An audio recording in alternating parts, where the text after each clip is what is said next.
दोस्तों एक घटना बताता हूँ आपको, बिल्कुल फैक्ट, सच्ची घटना।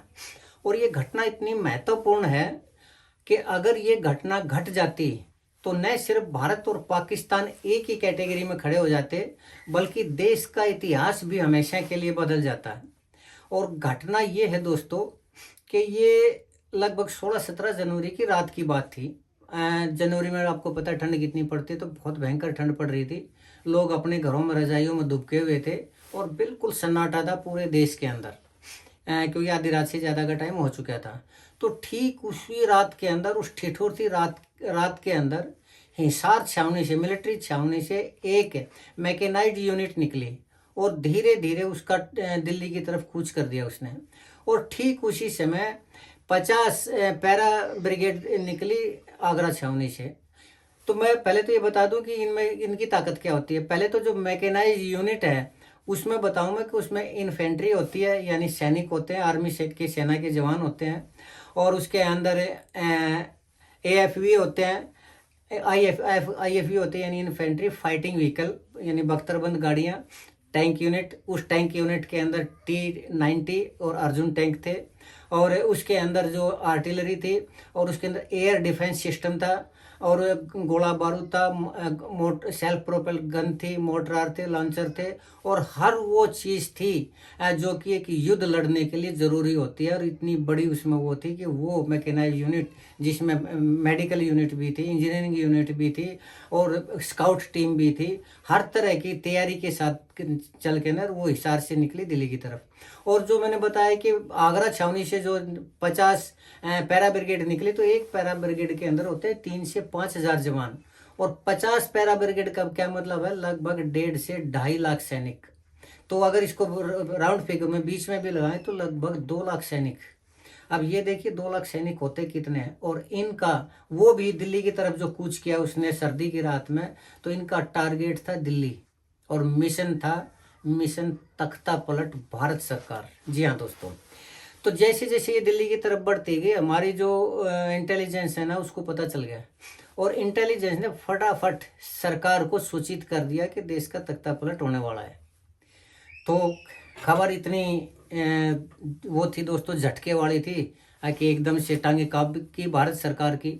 और फटाफट prime minister, super prime minister, defence minister, और वो सुरक्षा सलाहकार, और जो भी टॉप लीडरशिप थी, वो फटाफट मीटिंग हुई। तभी सारे के सारे 10 मिनट के अंदर प्राइम मिनिस्टर हाउस में आ लिए।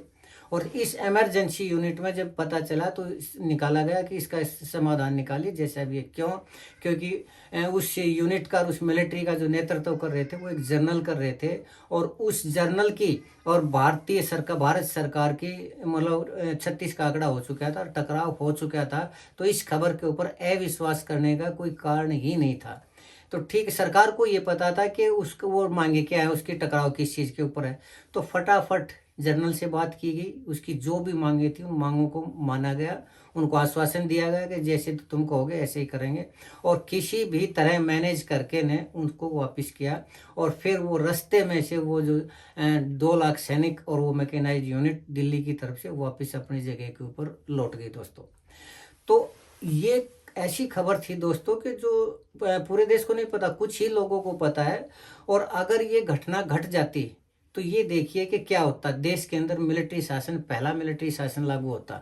लेकिन इसको मैनेज किया गया, किन शर्तों पर मैनेज किया गया, और वो कौन जर्नल थे और वो कौन सी सरकार थी दोस्तों, मैं आपको सब कुछ बताऊंगा। तब तक अगर आपको पता है तो आप बताइए कि वो कौन जर्नल थे और कब ये घटना घटित हुई थी और कैसे उनको मैनेज किया। तब तक मैं दोस्तों अभी गया और अभी आया। तब तक आपसे अनुरोध है कि आप मेरे इस चैनल को सब्सक्राइब जरूर करें। बस मैं 5 सेकंड के अंदर वापस आता हूँ।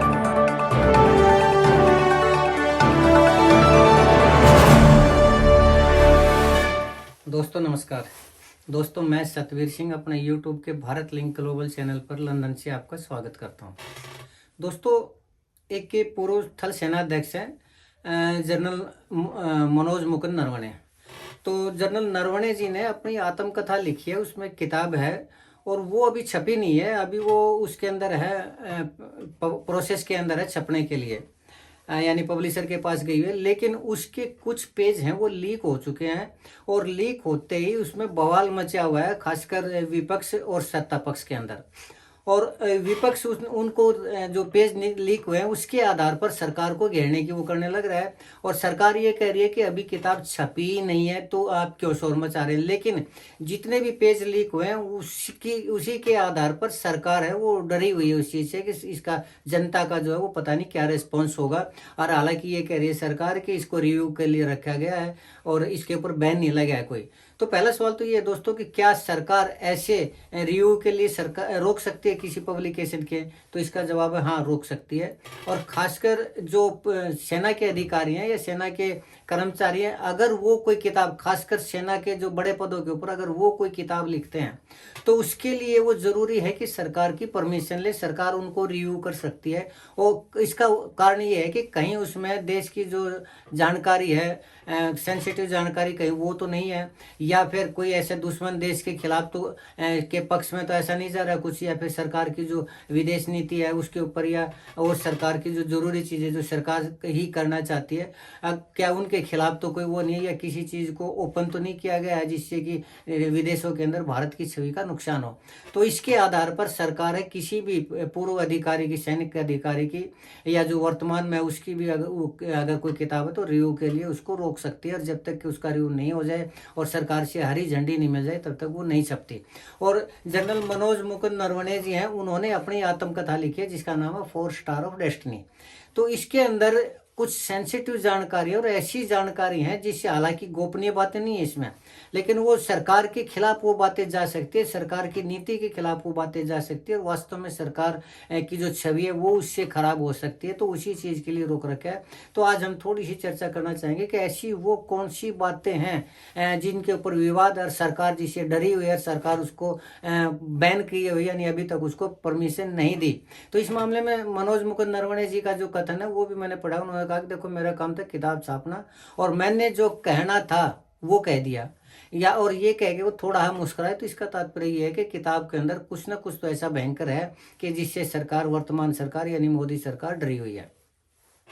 तो उसके अंदर जो दोस्तों अभी तक बाहर आया वो एक तो ये है कि सरकार की जो चीन की नीति है ना, लद्दाख में खासकर जो पीछे गलवान युद्ध हुआ था उसके अंदर और जो डोकलाम था उसके बारे में, सरकार की नीतियों के बारे में है। तो पहला तो उसने इसमें लद्दाख वाला जो मामला था उसके ऊपर जनरल नरवणे ने लिखा है कि चीनी सेना के जो टैंक थे हमारी तरफ बढ़ रहे थे, सिर्फ 100 मीटर दूर थे। और मैंने रक्षा मंत्री राजनाथ सिंह को, प्रधानमंत्री को, अमित शाह जी को और जो सुरक्षा सलाहकार हैं अजीत डोभाल जी, उनको फ़ोन किए, बार बार फ़ोन किए और 50 फ़ोन किए, लेकिन उन्होंने हर बार ये कहते रहे कि हम बताते हैं क्या फ़ैसला लेना है। क्योंकि जनरल मनोज मुकुंद नरवणे थे वो अपनी डिफेंस में अटैक करना चाह रहे थे, और अगर अटैक होता तो भारत और पाकिस्तान का युद्ध होता ही होता।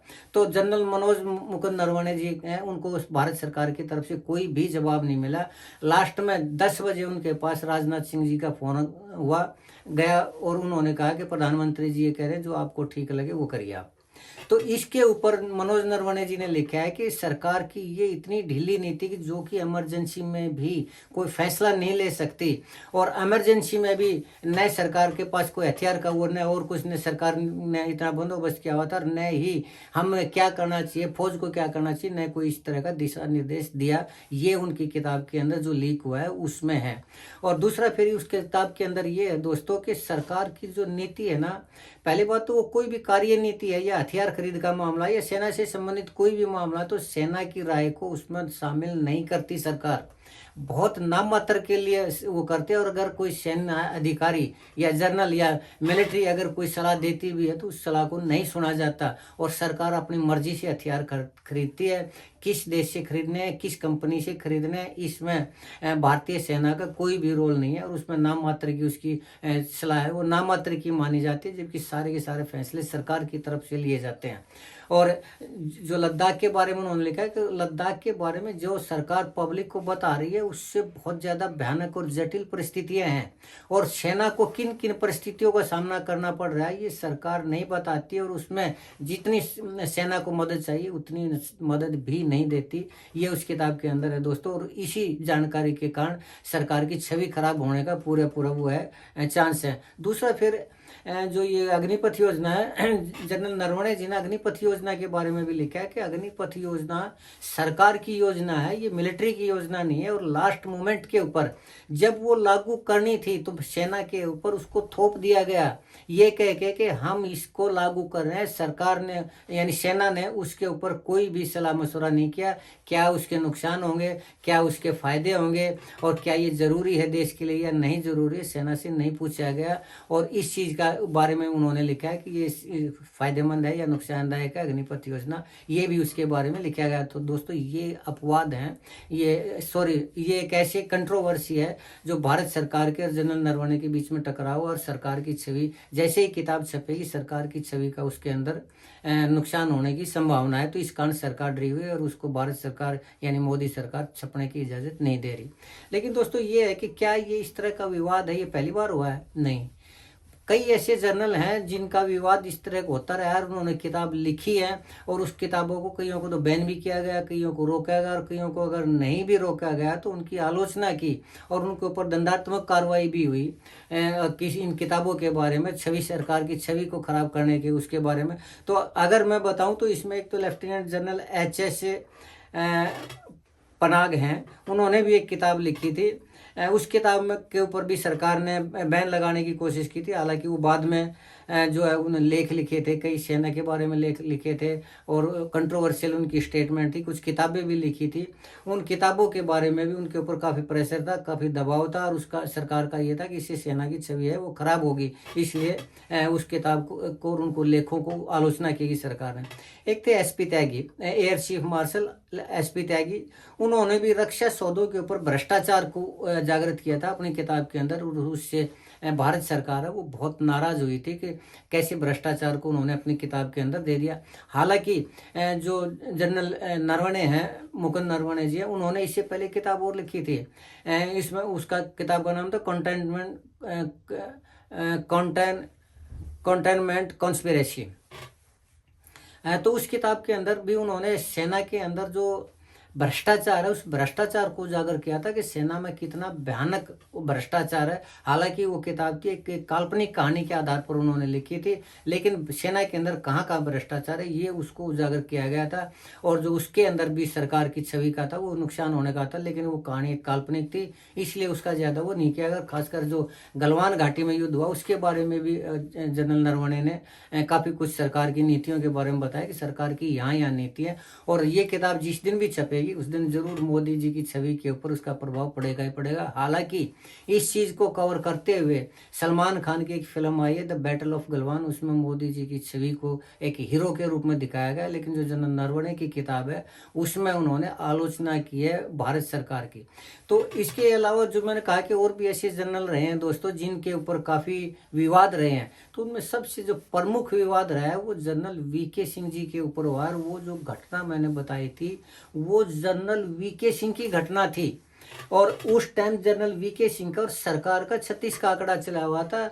कई ऐसे विवाद थे जिन, एक तो उनकी जन्मतिथि से संबंधित विवाद था, और उनकी जन्मतिथि वो 1 साल बढ़वाना चाह रहे थे, लेकिन उस टाइम तो उनको मैनेज कर लिया गया, लेकिन बाद में इस चीज़ को सुप्रीम कोर्ट में ले जाया गया, सुप्रीम कोर्ट से डिनाई करवाया गया इस चीज़ को, और उनसे नाराजगी थी। और दूसरी बात यह है कि एक भ्रष्टाचार के आरोप लगाए थे रक्षा मंत्री एंटोनी के ऊपर, 14 करोड़ की रिश्वत का कि सरकार ने मेरे को 14 करोड़ की रिश्वत देने की कोशिश की, हथियार कंपनी ने रिश्वत देने की कोशिश की, वो उसका मामला चला हुआ था। और एक उनका बयान भी था, उन्होंने हरियाणा के अंदर दलित बच्चों की जो मौत थी उसको कुत्ते से संबंधित वो कर दिया था कि अगर कोई कुत्ते कोई पत्थर मारे तो इसका मतलब ये थोड़ी है कि उसके लिए सरकार जिम्मेदार है, लेकिन वो घटना बाद की घटना है, वो घटना है मोदी सरकार के टाइम की।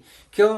क्योंकि 2014 के अंदर मोदी सरकार आई थी, और मोदी सरकार के बाद ये घटना थी दोस्तों 2012 की, जो मैंने बताया तो दिल्ली कूच करने का। और एक बात होता है, जिस दिन 16 और 17 जनवरी की ओर आती जब दिल्ली कूच किया था जनरल VK सिंह ने, तो ये अगले दिन इंडियन एक्सप्रेस में ये खबर छपी थी, और जब इंडियन एक्सप्रेस के संवाददाता जनरल वीके सिंह के पास गए तो न सिर्फ उन्होंने इस घटना को डिनाई किया बल्कि ये भी किया कि सरकार का प्रोपगेंडा है मुझे बदनाम करने के लिए, और मैं सरकार को कोर्ट में घसीटूंगा और ये करूंगा और वो करूंगा। और जब मोदी सरकार में वो जनता पार्टी में शामिल हुए तो उन्होंने मोदी जी से इस चीज़ की मांग भी की थी, लेकिन उसकी शायद कोई जांच नहीं, कोई और कुछ नहीं हुआ। अब हालांकि जनरल वीके सिंह जी हैं वो इसी घटना से डिनाई कर रहे हैं, लेकिन उस टाइम जो इंडियन एक्सप्रेस में घटना छपी थी वो इस चीज़ को बता रही थी कि ये मामला था, इस तरह का मामला था। खैर दोस्तों, घटना जो भी थी सच थी या झूठ थी ये तो उस टाइम की बात है, लेकिन ये घटना थी दुख दोस्तों, बहुत ही ज़्यादा दुख थी। और वीके सिंह जी का ये कहना है कि एक डेली रूटीन का वो था, मिलिट्री इस तरह के जो वो करती रहती है, कोई मिलिट्री coup नहीं था ये, किसी तरह का कोई वो नहीं था, सरकार को तख्ता पलट करने की कोई वो नहीं थी, कोई विद्रोह नहीं था, कोई देशद्रोह वाला मामला नहीं था या सरकार को पलटने का कोई भी वो नहीं था। ये जनरल वीके सिंह जी का कहना है। और जो इंडियन एक्सप्रेस में घटना छपी थी उसका कुछ और कहना है। खैर चलिए दोस्तों, तो कहने का मतलब ये है कि पहले भी जनरल के साथ जो किताबें उनमें विवाद होते रहे, और आज जो जनरल नरवणे ने किताब लिखी है उसके अंदर भी अभी किताब छपी नहीं है, सरकार उसको परमिशन नहीं दे रही। लेकिन जो भी चीज़ सामने आई है वो भारत सरकार की छवि को खराब करने के लिए, उसकी छवि को कमज़ोर करने के लिए काफ़ी, और अगर किताब आती है तो यकीनन देश के अंदर मोदी जी की छवि का नुकसान होगा ही होगा। तो ये थी दोस्तों आज की कहानी। मुझे उम्मीद है कि आपको मेरी ये वीडियो पसंद आई होगी। अगर आपको लगता है कि मैं सही कह रहा हूँ तो आपसे अनुरोध है कि आप मेरे वीडियो को लाइक करें, शेयर करें और कमेंट करें दोस्तों, वीडियो को हाइप करें। और चलते चलते एक बार फिर निवेदन करना चाहूँगा कि आप मेरे इस चैनल को सब्सक्राइब जरूर करें, ताकि इसी तरह की वीडियो मैं आपके सामने लाता रहूँ, इसी तरह का विश्लेषण आपके सामने लाता रहूँ। आपने मेरा ये वीडियो देखा इसके लिए आपका बहुत बहुत धन्यवाद। नमस्कार, जय हिंद, जय भारत।